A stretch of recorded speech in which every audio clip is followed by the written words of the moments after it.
Hey everybody, welcome to DadsDen of Pop Culture and Mighty Thor. Monday, Thor number 362. This is a goodie. This is the second part of Thor's invasion of Hell. And you can see from the cover an image that has become kind of famous, even showed up in that Thor movie that I don't really care for. Of course, without the emotional punch that it had here.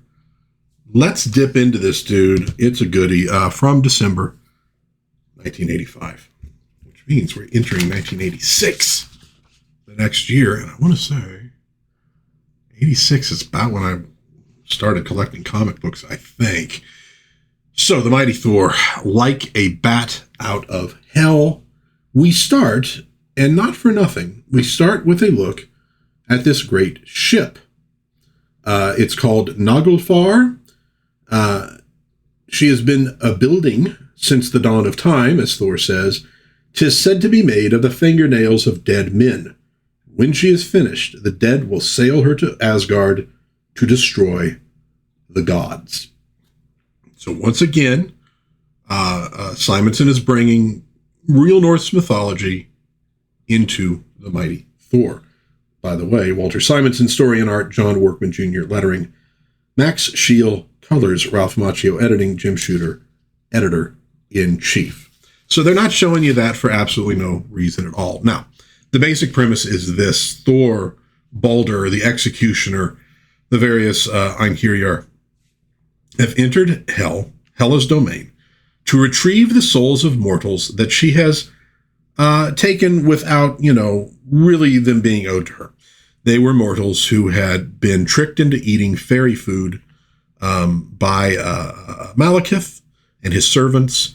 And so Thor wants to go in there and get them back. They do not deserve this fate. Their bodies are still in Midgard, in Earth, but they basically have no souls in them. So he's going to retrieve the souls. So he goes in.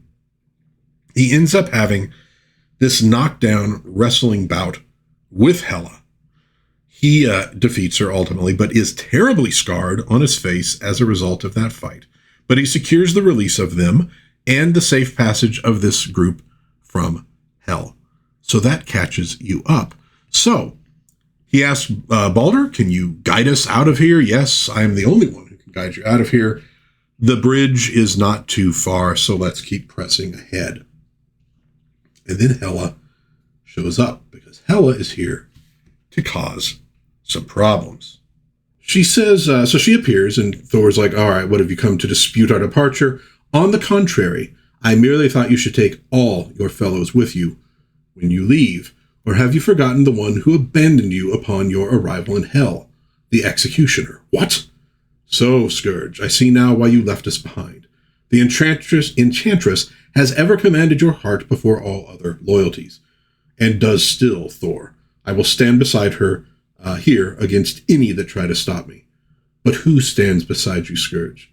In this place, all things are Hela's, and nothing is what it seems. Well, she says, don't listen to them, baby. You can trust me. But I love the look that Simonson puts on his face. Like, wait a minute.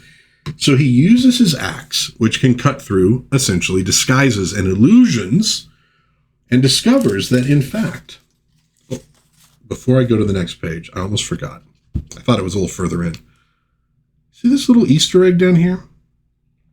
In a New Mutants costume? That is Magma, who apparently had also tasted fairy fruit. It was during a storyline that was going on at the time. She's just a little Easter egg, but I thought I would bring that up.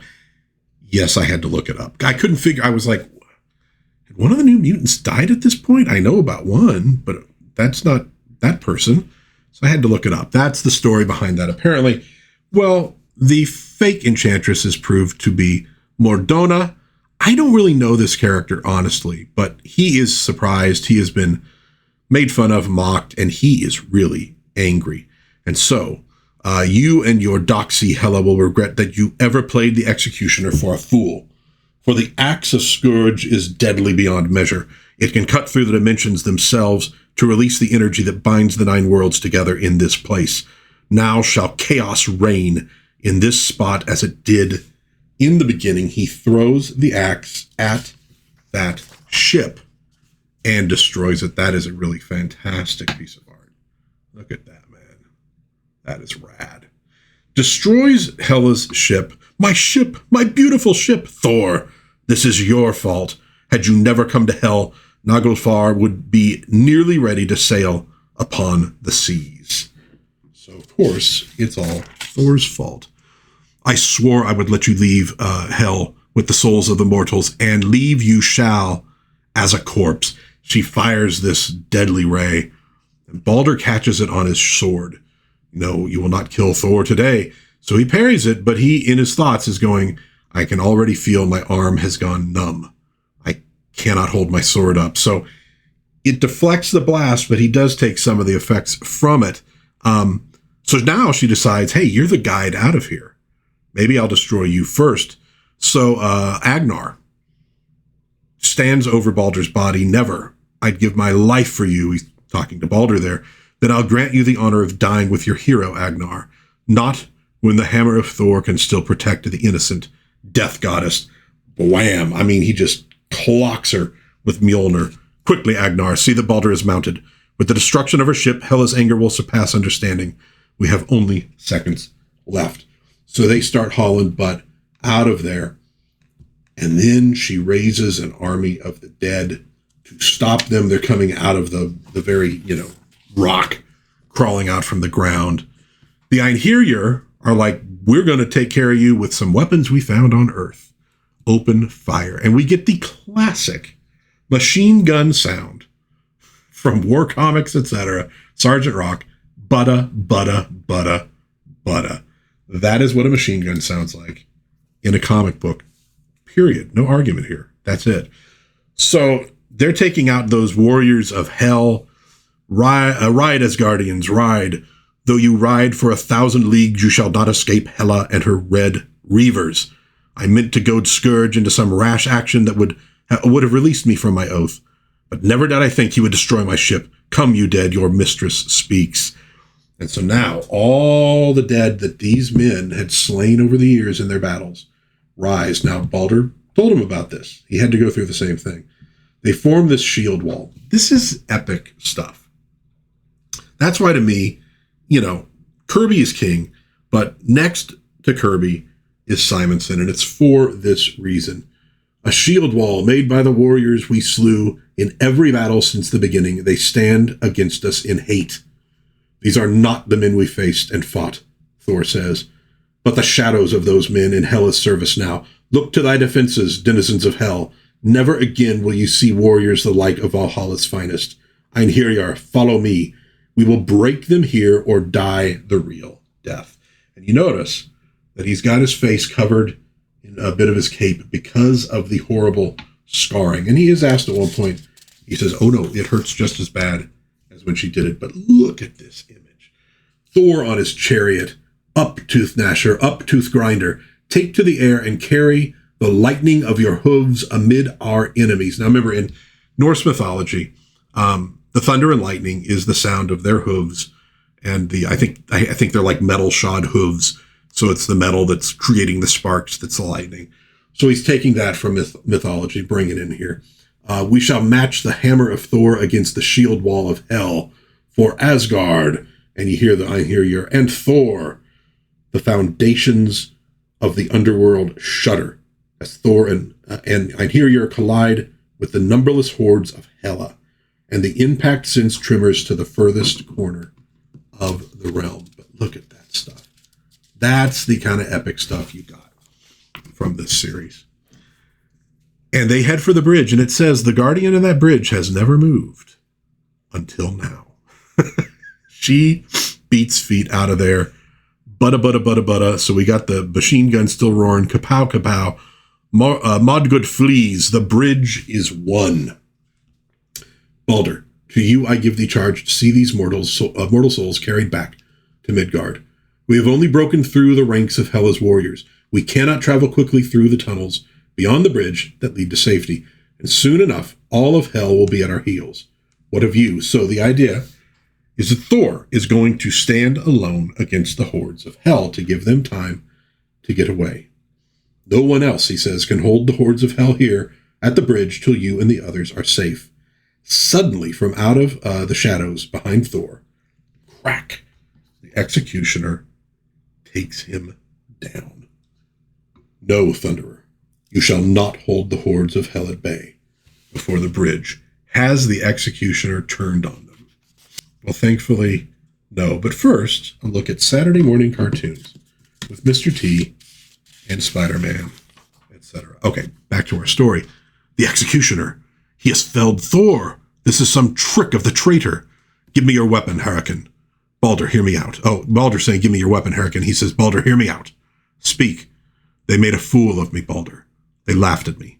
Everybody laughs at Scourge. Hela, Mordona, even the enchantress I love, they all laugh at me. Except you. Balder is too kind to laugh at Scourge. But whenever they laugh, I hurt inside. Maybe I die a little. Now I think I am dead already, and my axe was destroyed with Naglfar. So I will stay behind, and the last laugh will be mine. You and Thor have a drink when you are next in Asgard and laugh Scourge's last laugh together. I will hold the bridge. And he hands over the M16. I guess I was saying machine gun. It's a rifle. It's not a machine gun.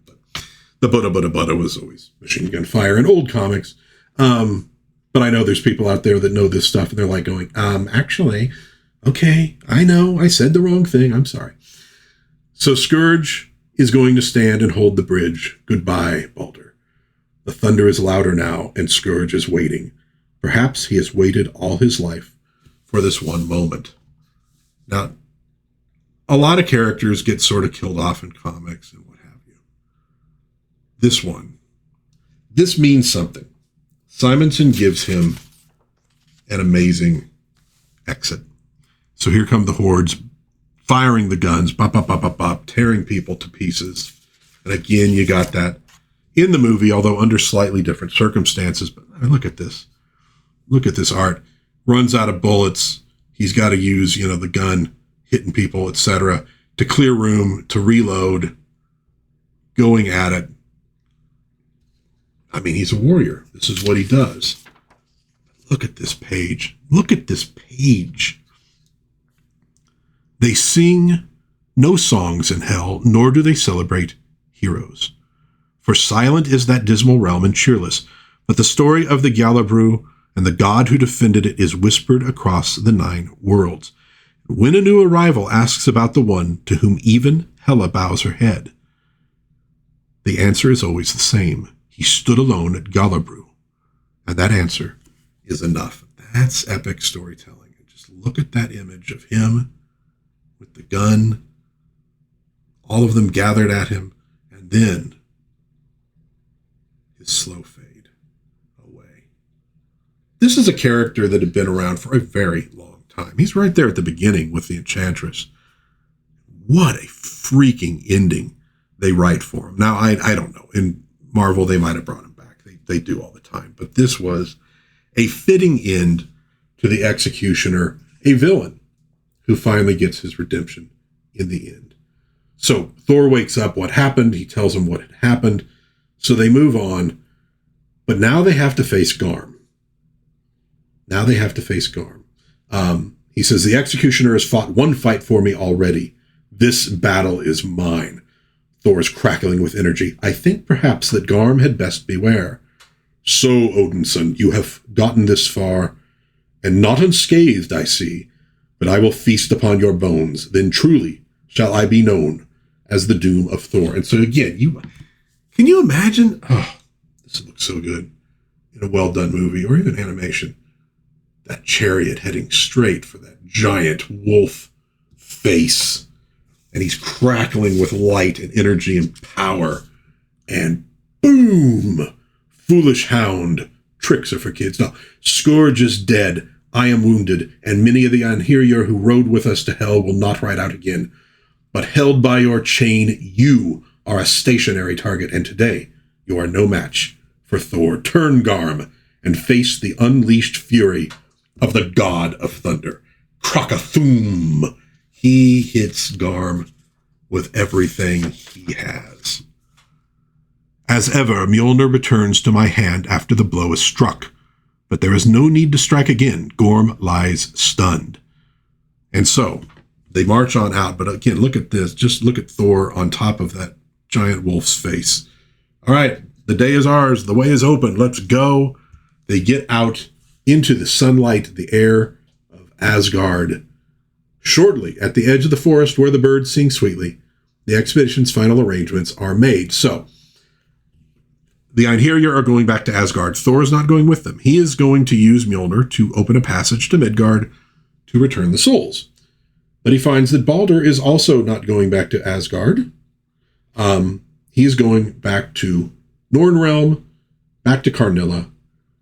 He says, I am sorry to have come on this journey. I love all that live, Thor.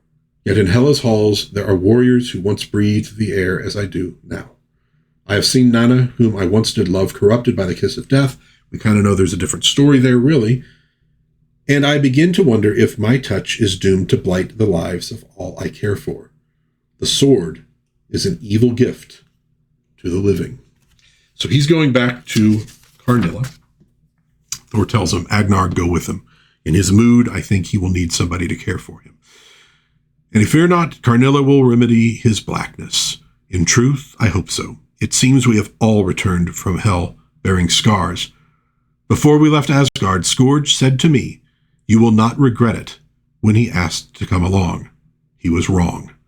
And yet we owe him our lives, perhaps our very souls. So he's saying he does regret. He regrets that he went with them because he died there. So Thor honors this warrior. And he opens up that portal, and he goes to Midgard with those souls. And if in the forests on the edge of hell the birds still sing, there is no one left to hear their song. All right. So that's the end of that little, not as big as the whole Surtur epic, but dude, some amazing stuff, amazing scenes, amazing art, and a lot of heart in that as well. The redemption of the executioner and his end.